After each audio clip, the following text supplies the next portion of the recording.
Tuhan, kasih setiamu itu nyata. Namun mungkin tidak selamanya kami menyadari dan merasakannya. Namun kami hadir di tempat ini untuk kembali memikirkan bagaimana kasih karunia Tuhan bekerja dalam diri kami. Tuhan, kami adalah manusia yang terbatas, begitu banyak bias yang terjadi dalam hidup kami. Namun biarlah pada siang hari ini kami boleh duduk di bawah kaki kayu salib-Mu atas kebenaran firman Tuhan untuk boleh kami berefleksi, memikirkan ulang apa yang kami anggap benar dalam hidup kami. Berbicaralah ya Allah Roh Kudus, kami siap mendengar. Dalam nama Tuhan kami Yesus Kristus kami telah berdoa. Amin. Silakan duduk.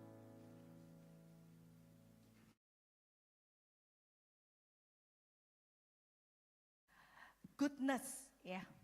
Mungkin kalau kita dari kecil waktu kita masih anak-anak, kadang-kadang kita dididik untuk menjadi anak yang baik, betul kan? Kalau misal kita mau membantu orang tua, biasanya pujian yang diberikan kepada kita apa? Wah, anak baik ya, gitu ya. Atau kalau kita mau berbagi dengan saudara kita atau orang lain, kita disebut anak baik. Pertanyaannya adalah ketika kita udah beranjak menjadi dewasa, ada yang pemuda, udah dewasa gitu ya. Pertanyaannya adalah, apakah teman-teman yang ada di sini adalah orang yang baik? Boleh angkat tangan? Yang kayaknya aku baik deh, boleh angkat tangan?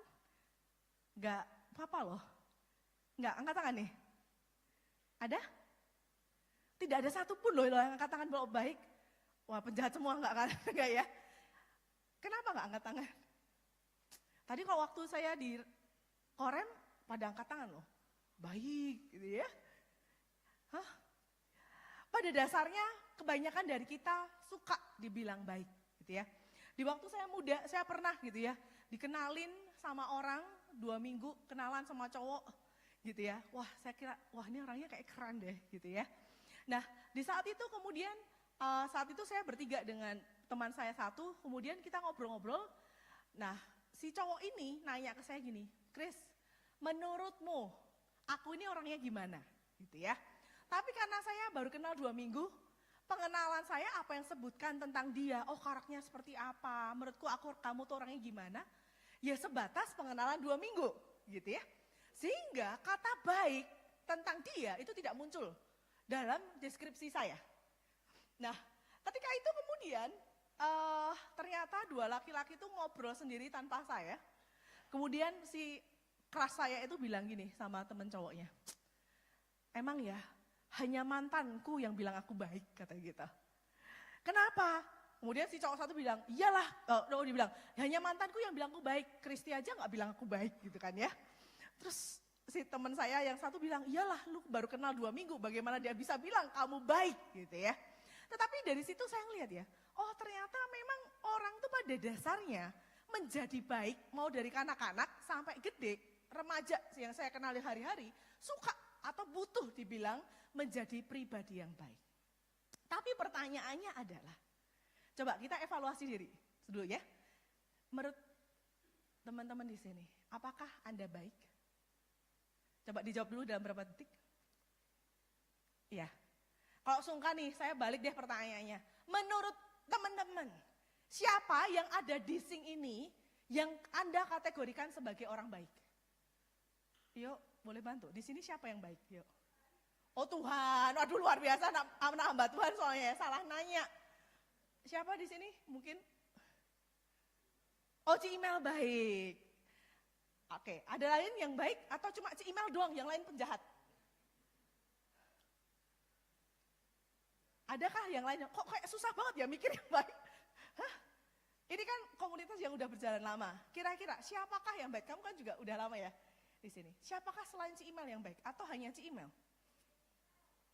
Hah? Suaminya Ci Imel? Oke. Sekarang saya tanya lagi deh, kalau begitu, karena hanya Ci Imel ya. Oke, atas dasar apa kamu bilang Ci Imel baik? Bingung juga.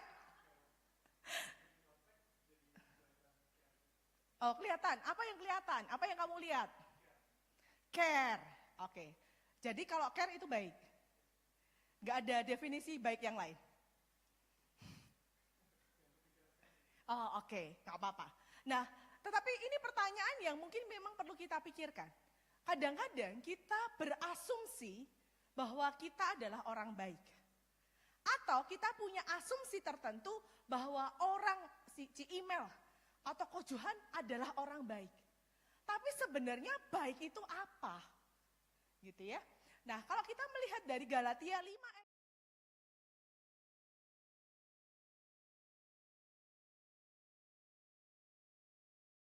buah. Ya ada kasih, sukacita, damai sejahtera. Tapi di situ saya memberikan notes warna yang berbeda di kemurahan dan kebaikan. Kalau kita melihat bahasa aslinya atau bahasa Inggrisnya,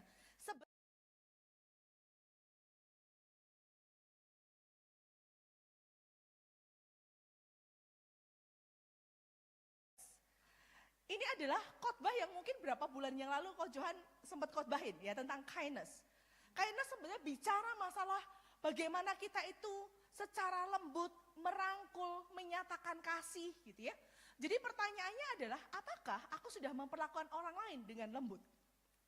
Tetapi yang kita bahas hari ini adalah kebaikan dengan goodness. Dengan kata agathosune. Apakah agathosune?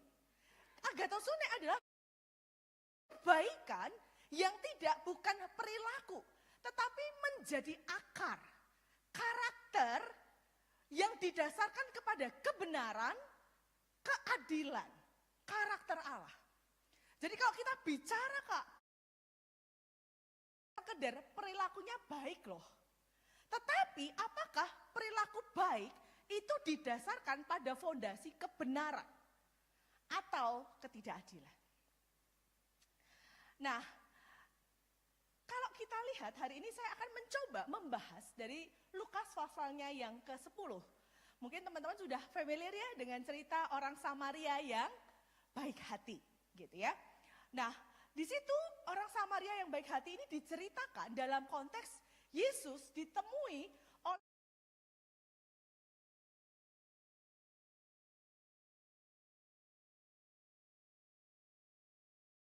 pertanyaan yang rohani, bukan? Nah, Yesus menjawab pertanyaan dengan pertanyaan, ya apa yang tertulis di Alkitab gitu ya. Dan dia menjawab dengan tepat, kasihilah Tuhan Allahmu dengan segenap hatimu, dengan segenap jiwamu, dan dengan segenap akal budimu. Dan kasihlah sesama manusia seperti dirimu sendiri. Apakah benar jawabannya? Tepat ayatnya. Secara teologi juga tepat. Tetapi sebetulnya ketika dia bertanya, apa motifnya? Ternyata dikatakan di dalam teks adalah motifnya dia sedang mencari pembenaran atas dirinya sendiri. Dia mau bilang, aku adalah orang benar, aku orang yang punya goodness. Nah, oleh sebab itu dia bertanya, siapakah sesamaku? Manusia. Coba kita berhenti di situ. Kalau saya bertanya, teman-teman, di sing ini siapa ya sesama manusia? Maka asumsi di balik itu adalah apa? Ada yang sesama, ada yang bukan. Ya, jadi ketika ahli Taurat bertanya mengenai siapakah sesama manusia, kotak-kotakan, mengkategori-kategorikan orang. Siapa sih yang aku sebut sesama manusia sehingga aku perlu baik banget sama dia? Tetapi berarti ada kategori lain yang siapa yang bukan sesamaku, sehingga aku nggak baik pun aku nggak punya moral guilt. Aku nggak perlu merasa bersalah kalau nggak baik sama dia. Nah, pertanyaan ini menarik sekali ya, karena dari situ kita akan melihat sebetulnya begitu sulit ya kasih seseorang kepada orang lain didasarkan pada kebenaran. Untuk menjawab pertanyaan itu, Yesus tidak berceramah, Yesus tidak berkhotbah, tetapi dia bercerita. Ya, untuk apa? Dengan cerita, dengan perumpamaan, Yesus mencoba membedah bias-bias, kesalahan paham manusia ketika melihat apakah orang itu baik atau tidak. Siapa yang baik, siapa yang tidak.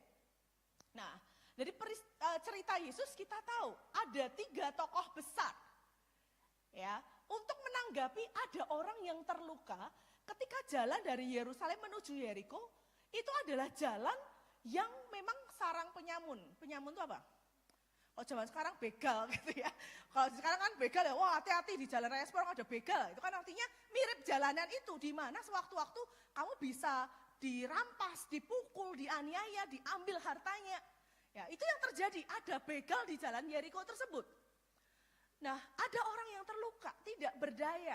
Dia dipukul, dia tidak berdaya, dia kehabisan tenaga, dia nggak punya harta. Dan disitulah 3 karakter diangkat oleh Yesus. Bagaimana 3 orang ini meresponi mereka dia yang terluka. Ada imam. Siapakah imam? Orang yang melayani di bait Allah, memberi korban persembahan. Ada orang Lewi yang juga melayani di tempat ibadah.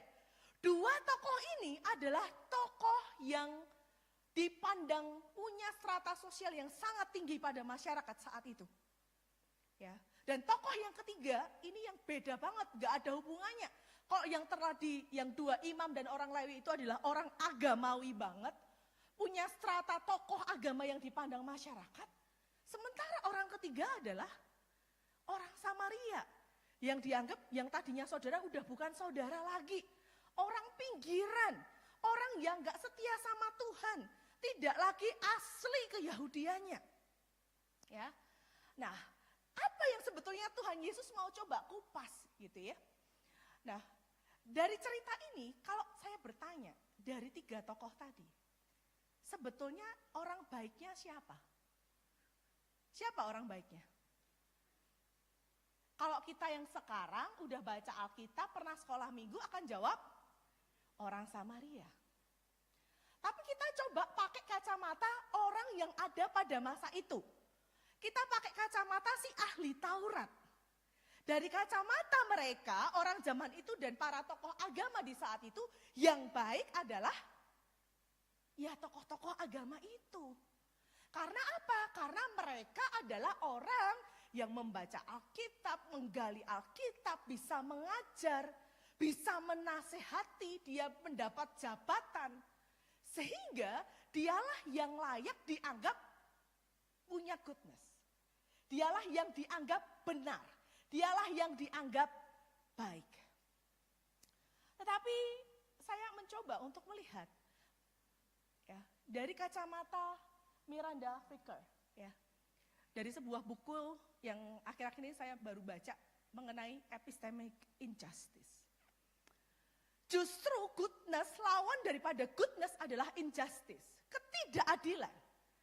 Berangkat dari mana? Berangkat dari kita mencoba mengkotak-kotakkan siapa yang layak dianggap benar dan tidak based on status atau sudut pandang kita. Kalau untuk dari kacamata ahli Taurat, maka yang dipandang baik adalah imam dan orang Lewi. Sementara yang terpinggirkan, yang gak usah dilihat, gak usah dicontoh, itu teladan buruk, orang jahat, adalah orang Samaria. Dalam hidup kita, bukankah ini sering terjadi? Kita memandang baik, kalau Cik Imal sih baik, ya Cik Imal baik, Coach Johan baik. Saya udah menjadi saksi itu bertahun-tahun, bukan belasan tahun ya, udah lama banget gitu ya. Saya bisa bersaksi. Tetapi, kayak tadi ya, pengenalan kamu bilang baik karena kamu mengenal dia secara pribadi. Atau karena dia adalah pemimpinmu di sini. Karena kenal. Hati-hati kalau kita menganggap seseorang baik dan pasti benar, karena dia adalah seseorang yang kamu pandang. Oh, kalau pendeta pasti benar. Ketua pemuda pasti baik, ya kan? WL, wah pasti membaca Alkitab luar biasa. Maka kita sama seperti orang-orang pada masa itu. Sementara, wah kalau yang datang aja nggak tiap minggu kita lihat, wah ini orang buangan nih. Kurang setia nih sama Tuhan, gitu ya. Apalagi cuma kerjanya hubungi kalau pas bermasalah sama pacar, putus pacar. Wah dia butuh manfaat doang. Sadar atau tidak sadar, kita sedang memperlakukan orang lain di dalam kacamata epistemic injustice. Dan dalam hal ini orang Samaria itu dipandang sebagai yang terpinggirkan, gak didengarkan. Di dalam kehidupan saya setiap hari ketemu banyak orang ya, ribuan orang. Ya, selalu ngobrol, setiap hari ketemu dengan manusia satu dengan manusia yang lain. Saya banyak mengamati, mendengar cerita. Betapa ada orang-orang tertentu yang begitu, kalau yang ngomong Bapak A, pendeta A, itu pasti benar. Kalau ditanya, basic Alkitabnya mana? Pokoknya yang ngomong Bapak itu pasti benar. Itu menyedihkan sekali. Dan kalau yang ngomong pendeta itu, oh nggak mungkin dia melakukan pelecehan seksual. Karena dia orang benar. Akhirnya banyak sekali orang-orang yang terjadi kekerasan, pelecehan. Di mana? Pada tempat-tempat ibadah. Pada tokoh-tokoh agama. Karena apa? Karena kita berasumsi mereka pasti benar. Dan bahkan kita memperkuat dengan pola-pola kita yang seolah-olah menyembah. Siapa lagi yang kadang-kadang kita dewakan? Siapa? Kadang bukan kita dewakan, atau ada orang yang menganggap dirinya benar. Saya dulu deh ya, saya kan guru, saya mami-mami gitu ya. Guru plus mami-mami, kebayang gak? Adalah orang yang biasanya dianggap benar. Kenapa? Kayak misal, anak saya kalau di sekolah disuruh ada pelajaran, kalau disuruh gak ngerti, saya tanya kenapa gak tanya gurumu sekolah? Oh gak bisa, kan aku di rumah ada guru dan mami. Kenapa aku butuh guru yang lain? Nah itu kan terjadi bias sebenarnya. Ya saya mami dan guru, tapi kan kalau suruh ngajarin fisika sesusah saya gak bisa. Tetapi asumsinya pasti saya sumber kebenaran. Atau orang tua, mungkin di sini ada yang sudah menikah punya anak ya. Kita sebagai orang tua kadang-kadang terjebak ini loh. Kita suka bilang apa sih sama anak? Loh mami itu udah tua, sudah makan asam garam kehidupan, sekolahnya udah lama. Jadi kalau kamu nurut sama mami pasti benar. Jadi asumsinya kalau anak masih kecil pasti salah. Atau kebalik, kalau saya juga anak, saya masih punya orang tua. Kita sebagai anak bisa nggak melakukan hal yang sama?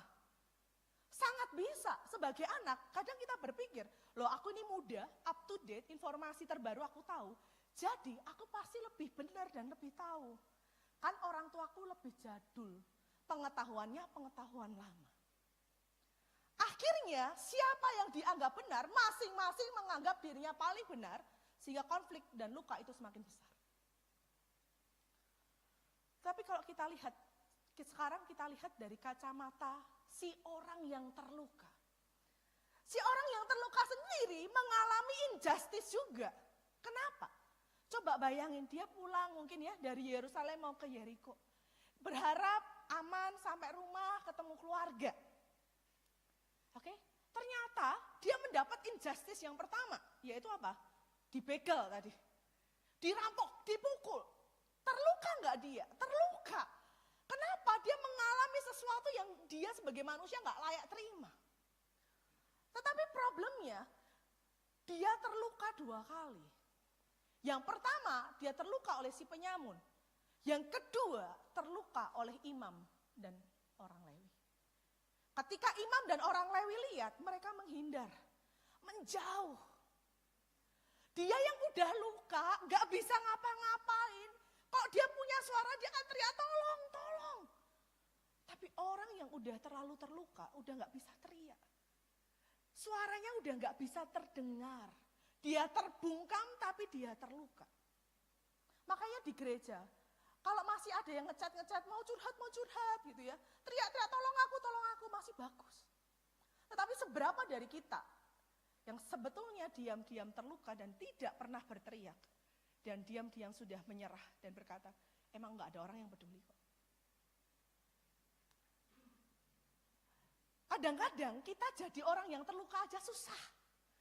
Ya, dilihat dulu, ini terluka bener atau enggak? Perlu ditolong enggak? Bahkan waktu kita mau menjelaskan lukanya apa, udah kamu gak usah jelasin, kamu manja aja. Ada orang trauma, oh kamu tuh kurang dekat sama Tuhan gitu. Akhirnya injustice terus kita lakukan, bahkan kepada mereka yang sudah terluka. Satu kali saya mengenal seorang muda, anak perempuan, yang akhir-akhir ini suka dipukul oleh mama dan papanya. Dan akhir-akhir ini bahkan dicambuk pakai belt gitu ya. Udah penuh luka-luka. Saya tanya, kenapa? Iya, kemarin aku pergi nyebrang ke Indomaret sama cowok, mamiku tahu. Langsung pas pulang ke rumah disabetin. Aku mau bilang, mami, aku tuh nggak pacaran. Jadi asumsinya adalah anak ini pacaran. Gitu ya, makanya mama papanya ngamuk banget. Gitu ya. Jadi mama papa nggak boleh kamu pacaran. Kalau kamu sampai pacaran kamu jadi orang itu nggak benar. Kamu mau jadi itu ya, apa sih cabe-cabean sampai kayak gitu, keluar kata kayak gitu. Ya. Jadi ketika dia keluar sama cowok langsunglah marah luar biasa. Sang anak sampai bilang gini, aku tuh loh mau bilang, mah, aku tuh nyebrang ke Indomaret mau beli bahan buat bikin project. Aku nggak pacaran. Tapi kesempatan bicara, kesempatan untuk punya hak didengar, tidak ada. Tetapi ketika saya tanya, oh iya ya, ini luka banget ya. Iya, karena ini sudah sejak kecil. Tapi ketika saya dengar lagi cerita dia, saya baru tahu, ternyata kenapa mamanya, papanya segitu. Karena memang ternyata anak ini adalah anak hamil di luar nikah. Jadi orang tuanya kenapa semarah itu? Karena sebenarnya takut banget anaknya mengalami kejadian yang sama. Orang yang terluka melukai yang lain, tetapi akhirnya menutup telinga. Tidak memberikan ruang untuk bicara dan menjelaskan. Dibungkam. Dan ketika orang terbungkam, tidak berdaya.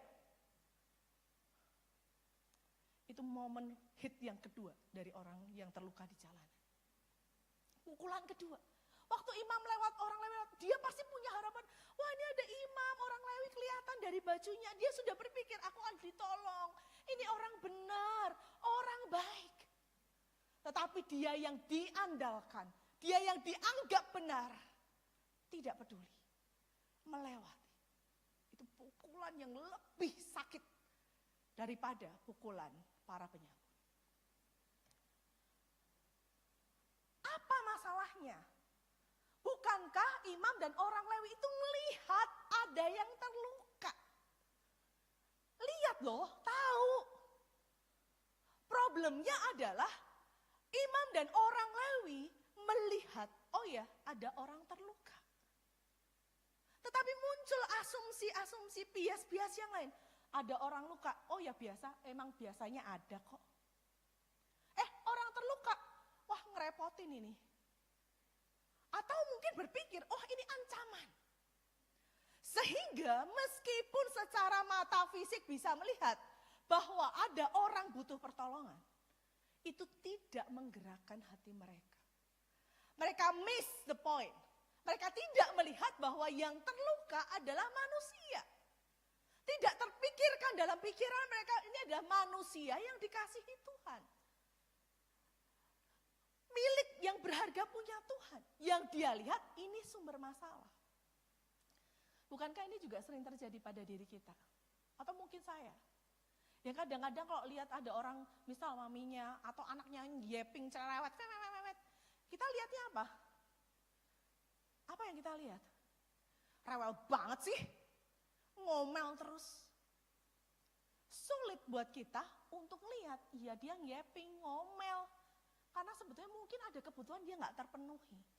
Ada luka yang mau dia sampaikan. Ada hal kepahitan yang mau dia coba rekonsiliasi. Tetapi itu tidak terjadi. Tetapi psikologi menolong kita. Apakah kalau begitu semata-mata berarti kita orang jahat? Apakah kita penyamun? Kalau kita nggak baik, apakah berarti kita penjahat? Ada. Apakah ada yang penjahat?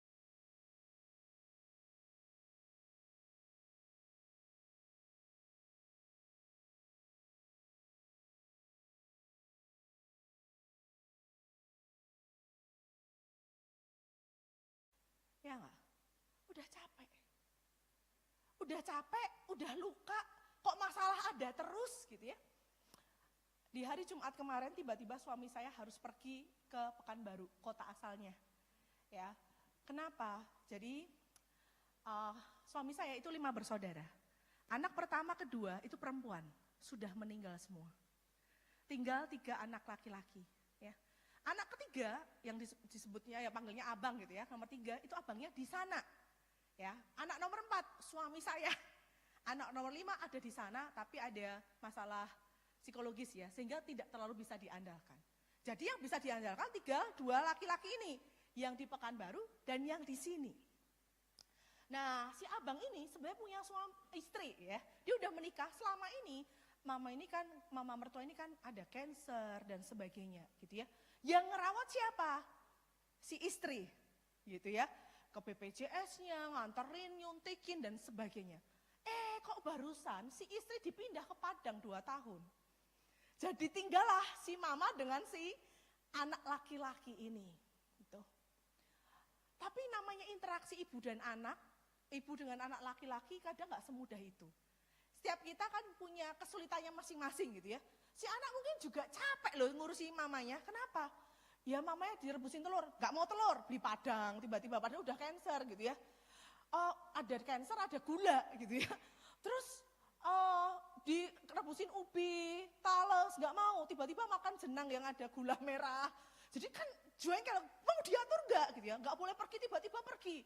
Akhirnya naik motor sama adiknya yang paling kecil, naik motor jatuh, karena dasternya panjang masuk ke roda, guling. Jadi dia kayak si abang ini pusing banget gitu ya. Nah 3 hari yang lalu ternyata malam-malam mau ke toilet. Pakai daster panjang lagi, gelundung lagi kena tembok. Berdarah kepalanya, habis itu gak bisa jalan. Tapi problemnya adalah si abang juga udah capek. Ya, makan susah, dikasih tahu nggak bisa, tiap hari berantem, capek nggak? Capek banget.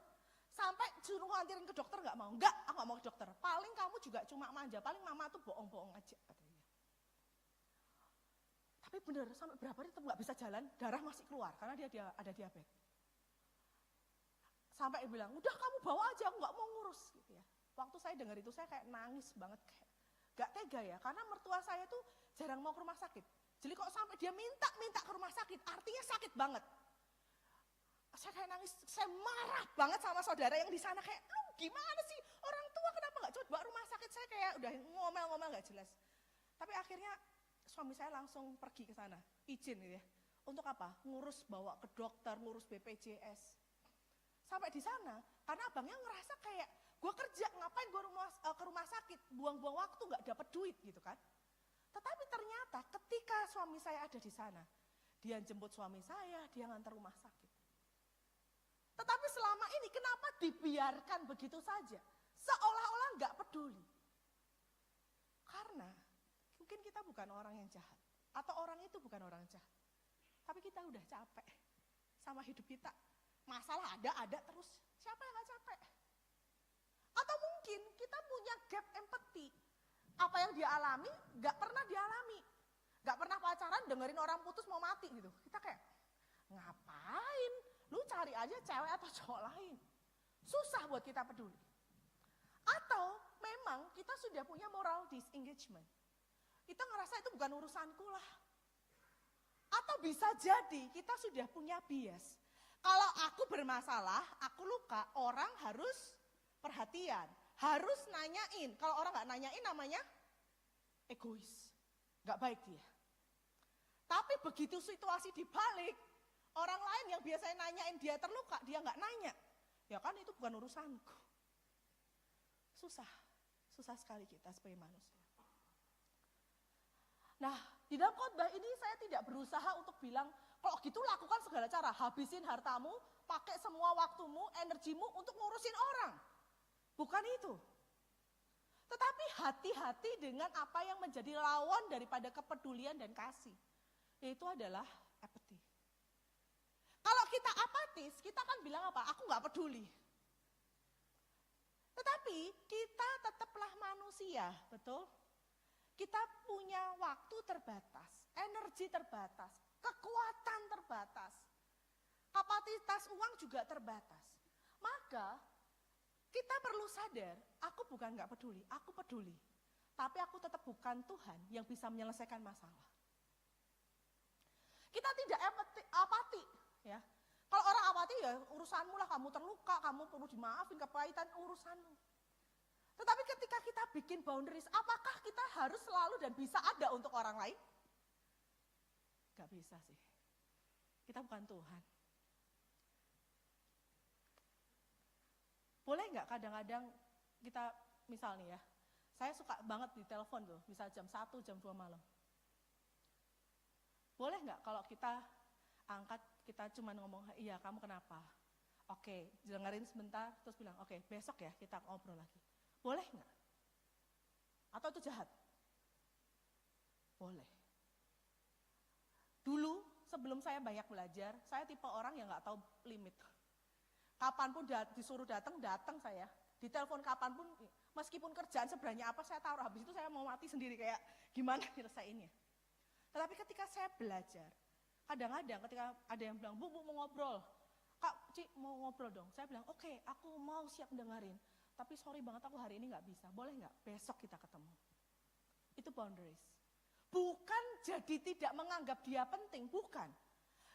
Apa yang kita pikirkan adalah justru aku perlu bikin boundaries supaya ketika aku melayani kamu, itu aku punya energi. Aku bisa mendengar. Kalau enggak kan pikiran ngedenger sama aduh koreksian gimana ya, saya guru kan ya. Aduh ini kerjaan gimana ya, ini masak gimana, kompor gimana. Saya justru tidak hadir buat Anda. Tetapi ketika aku buat boundaries, memang waktunya ada dan aku siap. Dan aku punya energi, aku akan bisa paham kehadiran. Kita bukan orang apati. Kalau aku nggak mampu melakukan segalanya, berarti aku nggak usah ngapa-ngapain. Bukan. Kalau memang kita tidak bisa melakukan segalanya, tapi minimal ada sesuatu yang bisa kita lakukan. Jadi secara cepat aja. Jadi apa yang kita perlu lakukan? Tentu kenali bahwa orang di sekitarmu adalah manusia. Yang mungkin meskipun dalam diam, dia adalah orang yang butuh bicara. Butuh didengarkan, butuh dimaafkan, butuh disupport. Ya.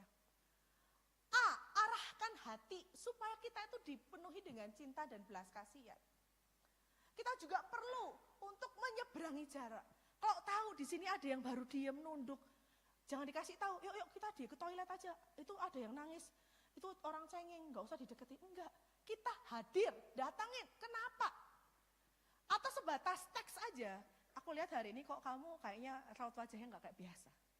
Datang, hadir, gitu ya. Ikat dan rawat bukan terus jadi penjahat kita ikat ya, tetapi adalah bagaimana kita mau merawat, mendengarkan, hadir buat dia. Dan yang terakhir adalah hubungkan. Kita bukan Tuhan. Ya. Gak selalu setiap detail sampai nyuapin, sampai ganti cebok harus kita. Kalau ada nih ya, orang depresi udah mau bunuh diri, apakah terus kita semua jadi psikolog dan psikiater? Punya kita kapasitas itu? Enggak. Tapi minimal oh ya nangis dipeluk, kasih tisu, duduk bareng. Tapi kita bisa bilang, aku gak punya kapasitas loh. Hubungkan, kenalin sama siapa? Ya konselor yang kamu kenal, psikolog yang kamu tahu. Bukan artinya kamu lepas tangan, tapi hubungkan. Kalau kita lihat ada orang kecelakaan di jalan, apakah kita harus kemudian berhenti dan bawa rumah sakit? Ya nggak selalu. Minimal kita tahu ada yang terluka, kalau belum ada yang ngurus kita yang telepon. Cari bantuan, di sini di jalan ini ada orang kecelakaan. Hubungkan, itu ada sesuatu yang kita masih bisa lakukan. Tetapi, ya, apa yang dilakukan orang Samaria, ya, yang merawat korban, itu adalah minor goodness. Tapi sebagai orang yang dewasa, kita perlu bergerak lebih lagi. Menuju the macro goodness. Mungkin kita perlu memunculkan kekritisan kita, kepedulian kita dengan bertanya, loh jalan Yeriko itu kok bisa ada orang yang terluka terus ya? Apa yang salah? Apa yang perlu diperbaiki? Supaya nggak banyak orang kena begal, ya kan? Kalau kita punya status tokoh-tokoh agama pada saat itu adalah tokoh politik yang sangat mampu menggerakkan supaya jalanan itu menjadi lebih baik. Tetapi kenapa jalanan itu terus menimbulkan luka? Karena nggak ada yang peduli dan nggak bertanya kenapa itu terus terjadi. Kita juga secara sistemik terus mesti tanya ya, siapa ini yang perlu bertanggung jawab? Siapa yang kita anggap baik? Siapa yang kita pinggirkan? Maka pertanyaannya adalah, coba lihat sekitar kita. siapa sih orang yang paling kita lewatin? Siapa di komunitas ini yang paling kok bisa jangan sampai ngobrol sama dia? Orang ini bikin capek, aku udah capek. Karena goodness sebetulnya juga bicara. Bukan cuma melakukan sesuatu yang benar dan baik. Tetapi bagaimana kita bertanggung jawab secara sosial. Ketika kita punya kapasitas untuk mengubah sistem. Sistem di mana? Mungkin di keluarga, mungkin di masyarakat. Apa yang bisa kita kritisi untuk bergerak melakukan sesuatu yang lebih besar? Supaya justice, kebenaran itu terjadi. Sepanjang saya bicara, rasa capek nggak? Berat nggak? Seolah-olah jadi Kristen berat amat sih. Kok list moralnya banyak ya? Tapi bukan itu yang mau saya sampaikan. Kalau sampai Anda pulang dengan sampai di titik itu, berbahaya. Karena kita akan sama balik kayak orang Farisi, ahli Taurat, imam, orang Lewi. Yang hidup kita hanya berdasarkan apa yang harus dilakukan. Justru kabar baiknya adalah kita bukan orang Samaria itu. Kita adalah orang yang terluka di jalanan itu. Kita adalah orang yang terluka. Kita bukan si orang Samaria sih. Kita orang yang punya cerita kita sendiri, duka kita, struggle, ketakutan, kekhawatiran, kebingungan, ketidakpastian masa depan, kepahitan yang gak selesai, kemarahan. Tetapi Yesus seperti orang Samaria yang gak lewatin kita, yang gak biarkan kita, tetapi dia duduk, memeluk, memulihkan dan mengobati kita. Kita tidak dipanggil menjadi pahlawan, kita tidak dipanggil menjadi superhero atau Tuhan. Tapi kita dipanggil justru sebagai orang yang pernah terluka dan mungkin masih terluka. Jalan sama-sama yuk. Jalan sama-sama. Tapi kita tahu siapa dokternya. Yuk datang yuk sama aku. Kita sama-sama luka, tapi aku tahu dokternya siapa. Siapa? Kita tahu the goodness yang sejati. Dalam 2 bulan terakhir ini anak saya yang kecil agak drama gitu ya. Suatu hari adalah hari yang saya pikir adalah hari paling happy-nya dia. Karena dia biasanya paling happy kalau dia itu field trip gitu ya. Jadi dia udah bilang, aku mau bawa topi, dia siapin snack, siapin minuman gitu ya, bawa topi. Besok aku naik bus, ya dia suka banget naik bus pokoknya. Dan saya udah tahu, wah pasti dia akan cerita ngapain aja selama field trip. Tapi hari itu waktu saya pulang, tiba-tiba dia tuh megangin kaki saya sama jalan gitu ya. Terus nangis-nangis. Kalimat yang tangisan yang menurut saya aneh banget. Dia bilang kayak gini, Mama, aku tidak punya mama. Gitu. Saya kan bingung, apa sih manggil mama tapi gak punya mama gitu kan ya. Tapi terus ya saya kemana bilang, Mama, aku tidak punya mama. Mau tidur juga, Mama, aku tidak punya mama. Tapi beneran keluar air mata. Lalu saya tanya gitu ya, kenapa gitu ya, waktu itu ada kokonya, papanya gitu ya, kamu kenapa? Iya, tadi ya waktu field trip, kita naik bus, semua mama-mama di pinggir jalan dada-dada, mamaku tidak ada, aku tidak punya mama gitu ya. Kokonya ketawa lah ini mamamu gitu ya. Cuman saya terdiam ya, kepikiran gitu. Berapa hari kemudian ada cerita yang lain. Kalau kami malam sebelum tidur ngumpul di kamar gitu ya. Nah dia kan suka deket sama papanya, jadi suka main kuda-kudaan naik punggung itu loh ya, khas anak kecil. Ayo papa, kuda-kudaan. Nah tapi papanya baru capek ya. Jadi si papa bilang, tunggu bentar lah, papa mau injek-injek dulu. Koko, panggil kokonya yang pertama, Marvel, injek dulu lah 20 kali gitu ya. Gitu ya, suruh injek-injek. Si Sheila udah, terus dia hitung 1 sampai 20, udah turun, kuda sekarang gitu kan ya. Begitu turun dia berasumsi langsung naiklah dia kuda. Ternyata kok papanya tidak siap-siap pose kuda nih.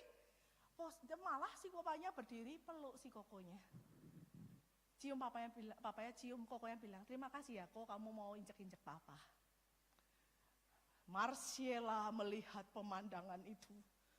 Wah, kalau begini caranya aku keluar dari rumah ini. Anak 5 tahun. Cewek. Diulang lagi, wah keluar dari rumah ini, aku pergi saja dari rumah ini. ketawa lah ya kokonya. Iyalah mau kemana, wong habis ini juga main, kamu tuh loh disayang. Injustice.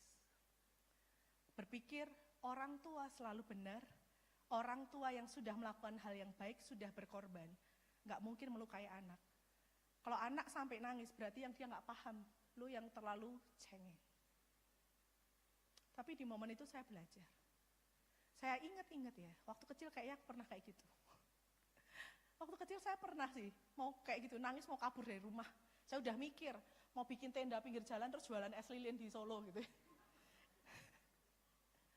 Tetapi di momen itu kemudian saya tahu ya, saya belajar. Saya bukan orang yang selalu benar. Saya tidak sempurna, saya bisa jadi merasa sudah sebegitu sayang, sebegitu adil.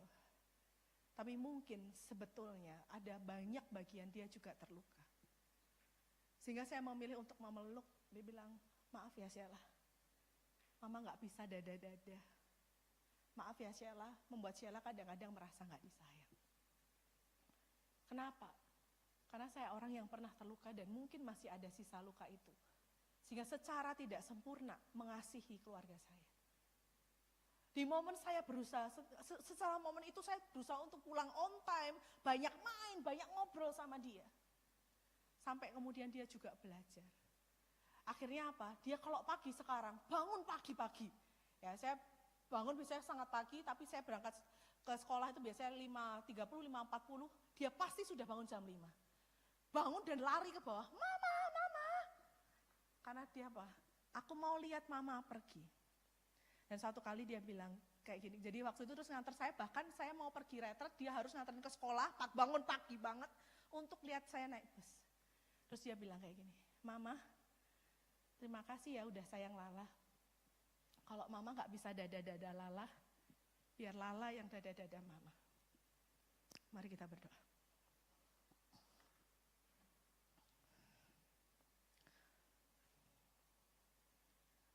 Tuhan, kami bukan berhadapan dengan manusia. Kami berhadapan dengan Engkau Allah yang Maha Tahu, Maha Benar dan Maha Kasih. Tuhan, mungkin Kau melihat sebagian dari kami adalah orang-orang yang terluka dan capek, Tuhan. Kami gak punya tenaga lagi untuk menebar kasih, untuk peduli sama orang. Karena kadang-kadang kami ngerasa tidak ada satu orang yang peduli, buat apa aku peduli sama orang lain. Atau mungkin kami punya kasih yang begitu besar sampai kami gak tahu limit. Kami punya kasih yang begitu besar tapi kami kadang gak tahu caranya untuk bisa hadir buat orang lain. Namun Tuhan, kami mengucap syukur bahwa kehadiran-Mu dalam hidup kami adalah anugerah terbesar buat kami. Kami diajar, diberi keteladanan untuk melakukan goodness, bukan berdasarkan kualitas moralitas, tetapi kami diajak melakukan goodness, punya karakter ini, karena didasarkan kasih anugerah Tuhan yang sudah hadir dalam hidup kami. Tuhan, tolong kami untuk berani mengevaluasi, siapakah orang yang selama ini terpinggirkan, yang siapakah orang yang selama ini kami lewati. Mungkin orang yang ada di dekat kami, keluarga kami, mama kami, anak kami, saudara kami yang kami rasa melelahkan, capek, bikin terlalu banyak yapping ini itu. Atau teman pelayanan kami. Tuhan, tolong kami untuk berani jujur di hadapan Tuhan. Siapa orang yang kami lewatkan? Siapa yang sudah kami perlakukan dengan injustice ini? Tuhan, biarlah kasih-Mu menolong kami, menguatkan kami, memberikan hikmat marifat bijaksana untuk tahu apa yang baik dan apa yang benar dan apa yang harus kami lakukan. Kasih karunia Tuhan, penyertaan Tuhan nyata dalam hidup kami. Dalam nama Tuhan kami Yesus Kristus kami telah berdoa. Amin.